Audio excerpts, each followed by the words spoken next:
Muendesha kikao hiki, kwa maana tupo leo kwa ajili ya kufanya uzinduzi wa mashindano ya Qur'ani ambayo yatasimamiwa na TAHISCO.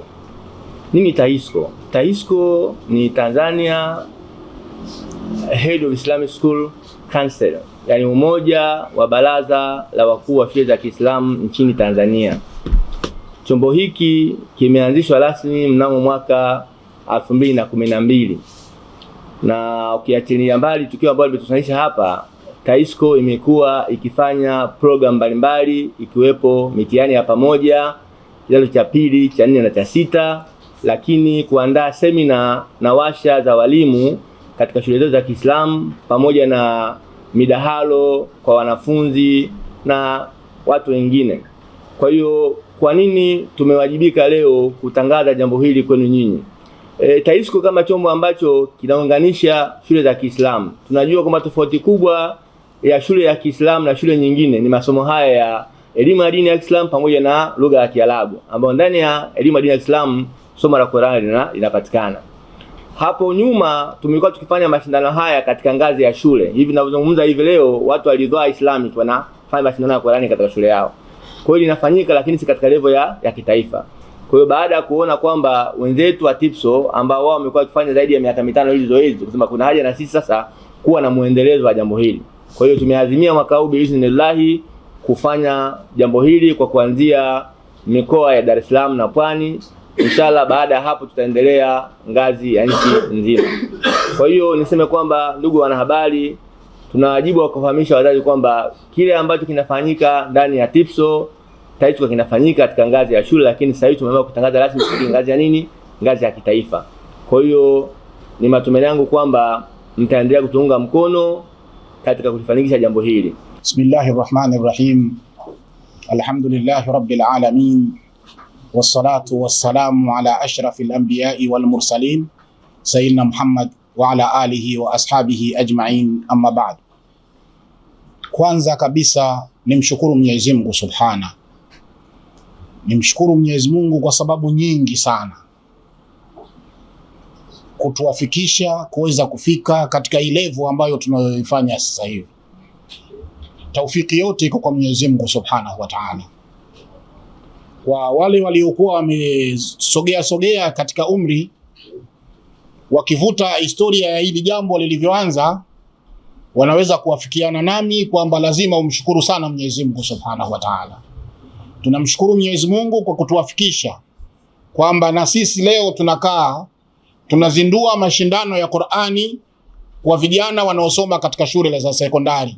Hili ni jambo kubwa, ni jambo adhimu sana kabisa. Lakini shukrani zangu za pili ziwaelekee ndugu zangu wa TIPSO. TIPSO wakiongozwa na Sheikh Salim Baabdi na mkurugenzi wao Sheikh Faridi.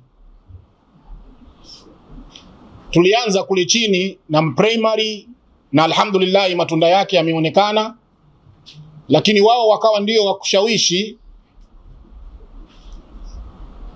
ili jambo litoke katika hatua primary liende katika sekondari. Mwenyezi Mungu atawalipa. Amen. Lakini pia shukrani zangu ziende kwa ndugu yangu Sheikh Togwa na TAHISCO kwa huu mwamko ambao waliokuja nao hivi sasa. Tunataraji kwa uwezo wa Mwenyezi Mungu utaleta tija ambayo iliyokuwa nzuri kabisa, tija ambayo iliyokuwa inaweza ikaleta mafanikio yaliyokuwa yako makubwa. Mazungumzo kuhusu umuhimu wa Qur'ani ni muhimu sana, na sasa kwetu sisi ambao tulikuwa tumepoteza historia ya mambo yetu. Qur'ani ndio inakuwa mwanzo siku zote. Qur'ani ndio mwanzo siku zote. Tukisoma katika historia, wale wasomi wa historia wale, alafu wakaiangalia historia ya kati kwa kati pale, wakati ambapo kule Europe wako katika dark ages, miaka ya kiza ile, lakini Mashariki ya Kati wako katika nuru ya ilmu, ukiangalia kwa kina, sababu ya mafanikio na mfumo waliokuwa nao ilikuwa ni swala la Qur'ani. Ilikuwa katika vyuo vikuu, kwanza chuo kikuu cha kwanza duniani, cha kwanza kabisa duniani. Ukiulizwa chuo kikuu cha kwanza duniani, hakikuwa Europe. Hakikuwa Europe, sio Oxford wala sio yoyote. Chuo kikuu cha kwanza kabisa duniani ni Qayrawin, kile kilichokuwa Morocco pale Fas, na vingine vingi ambavyo vilivyokuwepo katika ulimwengu wa Kiislamu. Historia inaonyesha mtoto kabla hajaingia chuo kikuu, historia inasema kulikuwa na kitu kinaitwa, mtu anaitwa muaddibu, mtu mwenye kufundisha adabu. Hiyo ndio nasari ilikuwa ya wakati huo. Wazazi wanawapeleka watoto wao kwa muaddibu, na muaddibu kazi yake kumfundisha adabu, lakini adabu yenyewe ilikuwa na nini? Anahifadhishwa mtoto Qur'ani, anafundishwa, anahifadhishwa mutuni zile nyepesi nyepesi za kuanzia katika vitabu vile vya umuhimu, anafundishwa swala na mambo ya msingi yote ya mwanzo katika Uislamu. Akiwiva sasa ndio anachukuliwa, anapelekwa katika vyuo maalum. Wakati huo vilikuwa ni misikitini. Historia inaonyesha kulikuwa na misikiti ile ya Ijumaa mikubwa katika ulimwengu yote, ilibadilika, ilikuwa vyuo vikuu. Azhari ulikuwa ni msikiti wa Ijumaa, ukabadilika mpaka leo hii chuo kikuu cha Azhar. Hiyo Qayrawini ilikuwa msikiti wa Ijumaa, ukabadilika mpaka leo hii chuo kikuu. Spain, historia inasema Waislamu walikaa karne 8 kule. Kulikuwa na chuo kinaitwa Cordoba, mpaka leo kipo, majengo yapo, na ukiangalia unaweza kutoka na machozi. Ulikuwa ni msikiti tu, lakini baadaye kikabadilika ikawa chuo kikuu. Ukija Baghdadi kuna Jamiatul Baghdadi ambayo mpaka leo hii ilikuwa ni msikiti na ukaja kuwa chuo kikuu. Ukenda Tunis kuna Zaituni, ulikuwa msikiti na ukaja kuwa chuo kikuu. Historia hii ukiangalia kwa makini unaona Waislamu walitokea wapi, na mwanzo wao ilikuwa ni Qur'ani tukufu. Tumepoteza hili. Sasa tukiona mambo kama haya na harakati kama hizi, tunarudisha elimu katika Qur'ani, basi ni jambo ya msingi sana. Japokuwa wale wenzetu walianza, na sisi ndio tunaanza. TIPSO ndio wanaanza, TAHISCO ndio wanaanza sasa hivi, lakini TIPSO walianza. Ni jambo ya msingi kabisa jamani, wenye mashule. Bila ya Qur'ani hakuna shule. Hizi shule za Kiislamu lazima ziweke msingi katika Qur'ani. Na tukisema Qur'ani na vile vinavyoambatana na Qur'ani, sunna, hadithi za mtume, lazima zifanywe kazi katika mwendo huo. Wakati ule Uislamu, wakati uko katika piki, uko juu kabisa, ilikuwa ni kwa sababu ya Qur'ani. Na ukiangalia wale wanataaluma ambao waliobobea katika fani leo tunaziita za kidunia, utaambiwa walihifadhi Qur'ani wakiwa wako wadogo. Wako wengi sana, kina Al-Farabi, kina Ibn Haytham, kina Muhammad ibn Musa al-Khawarizmi, mwamba wa elimu ya algebra. Na neno mpaka leo liko vile vile. Algebra ni neno la Kiarabu. Algebra, hesabu za algebra ni neno la Kiarabu na liko vile vile, na waanzilishi walikuwa na Waislamu. Hesabu za muthallathati zote hizi zilikuwa zinafundishwa msikitini. Sio hizo tu, ukija katika tiba, kina Ibn Sina, kina Ibn Nafis. Nampenda sana huyu bwana Ibn Nafis, muktashifu dauratu damawiyya sughra. Huyu bwana huyu alihifadhi Qur'ani akiwa na umri wa miaka 8. Akasoma elimu ya tafsiri kwa nguvu zake zote, akabobea, akawa ni shekhe katika madhhabi ya Imamu Shafi'i.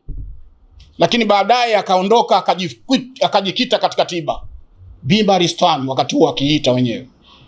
Akasoma tiba vizuri sana kwa shekhe wake, akaingia katika utafiti na nini. Yeye ndio alikuja na fikra, mpaka kaja akasema jamani, dauratud damawia, mzunguko wake na taratibu zake zote, katika taratibu hizi za leo zinazoeleweka.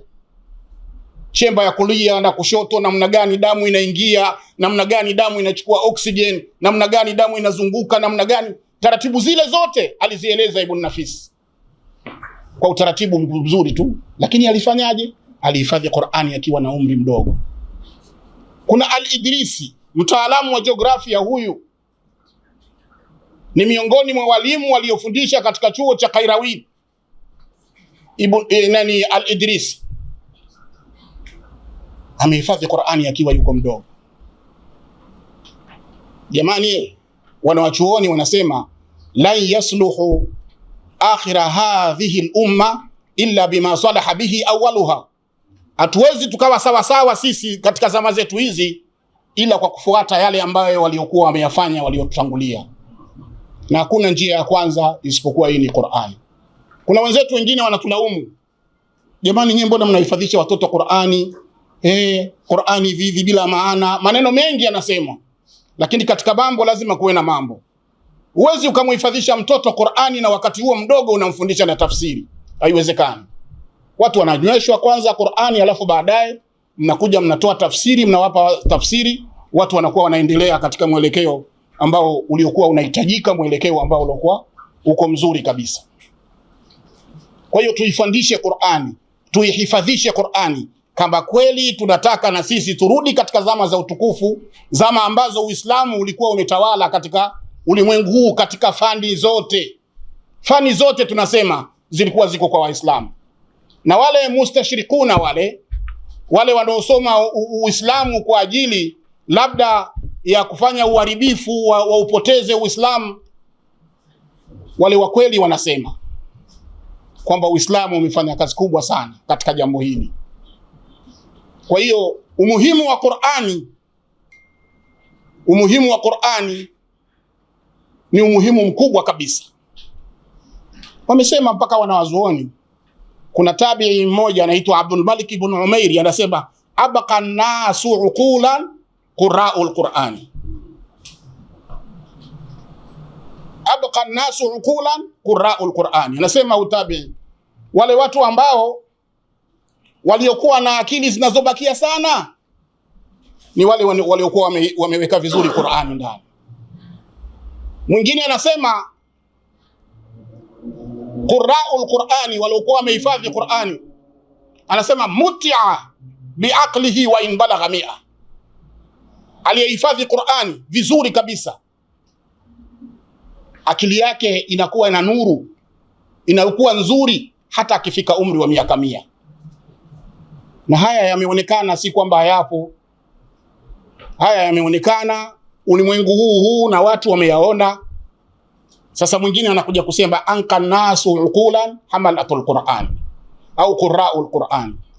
Wale wenye akili zilizokuwa safi, zisizokuwa na chenga, akili nzuri kabisa, ni hawa wenye kuhifadhi Qur'an. Na sisi tumeyaona katika tajriba yetu hii ndogo tu tulioifanya. Mtoto aliyehifadhi Qur'ani siku zote unamkuta yuko tofauti na watoto wengine. Wala si ajabu kabisa. Sisi pale Ibn Jazari sio mara moja au mara mbili mtu anatoka na division 1 na amehifadhi juzuu 30. Ana juzuu 30 na anatoka na division 1 tena ya science.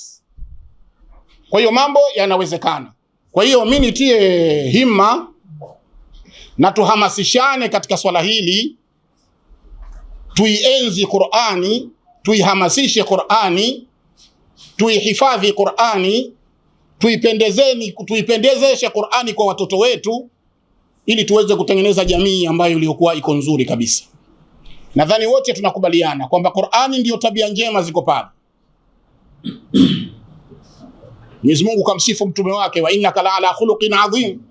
Tabia nzuri zote ziko kwa mtume. Na mtume ndio aliyotuletea Qur'ani. Kwa hiyo tukiishika vizuri Qur'ani, maadili yatakuwa mazuri. Tunaona namna gani tuna changamoto sana katika zama zetu hizi. Changamoto za mitandao, changamoto za maagenti wa kuharibu tabia wako wengi, na mashirika mengi yanasimama katika kuharibu tabia. sisi silaha yetu iwe ni Qur'ani. Tuwasomeshe watoto Qur'ani. Sio kuwasomesha Qur'ani kusoma kama kasuku. Anahifadhishwa, ana nini, alafu anapewa na maana, anapewa na muradi ule kuwepo katika Qur'ani, ili mtoto atoke aende akaishi katika maisha ambayo yaliokuwa yako mazuri, maisha ambayo yataonyesha Waislamu wako vipi na wanakwenda vipi. Kwa hiyo ndugu zangu, ni mwisho kabisa niseme Qur'ani ndio kila kitu. Anayetaka dunia ni Qur'ani. Ni Qur'ani. Nimekuonyesheni mifano michache tu hapa ya wanawazuoni ambao waliobobea katika fani za kidunia, lakini asili yao ilikuwa ni mambo ya Qur'ani huko. Na wanatambulika. Ibn Rushdi. Mimi na shule yangu moja inaitwa Ibn Rushdi. Huyu bwana nilimpenda kutokana na msimamo wake wa kielimu. Huyu ni shekhe. Kitabu chake kinaitwa Bidayatul Mujtahid wa Nihayatul Mujtahid katika Fiqhul Muqarana. Kinasomeshwa pale Madinatul Munawwara. Lakini ukenda katika huko hizo fani zao ni bingwa katika falsafa. Lakini utomkuta kwa jina la Ibn Rushd. Utakwambia Eva Rush. Wanakwambia Eva Rush. Wamemtohoa kidogo. Ni Ibn Rushd huyo. Sasa soma sera yake utaambiwa vipi? Kahifadhi Qur'ani akiwa yuko mtoto mdogo. Kwa hiyo aliyekuwa amehifadhi Qur'ani akili yake inakuwa iko nzuri sana. Tuwasomeshe watoto wetu Qur'ani, tuwafundishe maadili mazuri yaliyokuwa katika Qur'ani, kama alivyotuambia mama Aisha. Tabia za mtume zilikuwa ni nini? Qur'an. Kana khuluquhu alquran, tabia zake zilikuwa ni Qur'an. Kwa hiyo na sisi tukitaka vitu vilivyokuwa vizuri na maisha yaliyokuwa mazuri, tabia za watoto wetu ziwe ni Qur'an. Akianza mtoto anahifadhishwa, lakini kila siku anapewa vile vilivyokuwa vya msingi, ili tuweze kufika katika hatua ambayo iliyokuwa iko nzuri kabisa. Kwa kweli naliombea Mungu jambo hili, Mwenyezi Mungu alifanikishe. Amin. Na tukitoka hapa, yameanza mashindano ya vyuo yameanza, lakini tukifika katika vyuo viwe vizuri zaidi kabisa, na tuweze kufanikiwa katika kiwango ambacho kilichokuwa kiko kikubwa zaidi, ili Uislamu wetu uweze kustawi, maadili mema yaweze kupatikana, uadilifu uweze kutawala. Hata serikali si mnaisikia nalalamika maadili, jamani maadili. Tukisimama hapo sisi tutakuwa ni waalimu wa maadili. Tukisimama katika Qur'ani tutakuwa sisi ndio waalimu wa maadili. Na msishangae, na sasa hivi ipo watu wasiokuwa na dini nyingine lakini wanakimbia. Nenda mumu pale utawakuta watu vijana mabinti wa chungu nzima si Waislamu, lakini wamefuata maadili mema ambayo yanayopatikana katika vituo vya Kiislamu. Hii ni fursa yetu ya kurudia kule tulikotoka, ili tujenge utukufu wetu, tujenge Uislamu wetu, tujenge maadili yetu. Hadha wa billahi tawfiq. Wassalamu alaikum wa rahmatullahi wa barakatuh. Wa alaikum salam wa rahmatullahi wa barakatuh.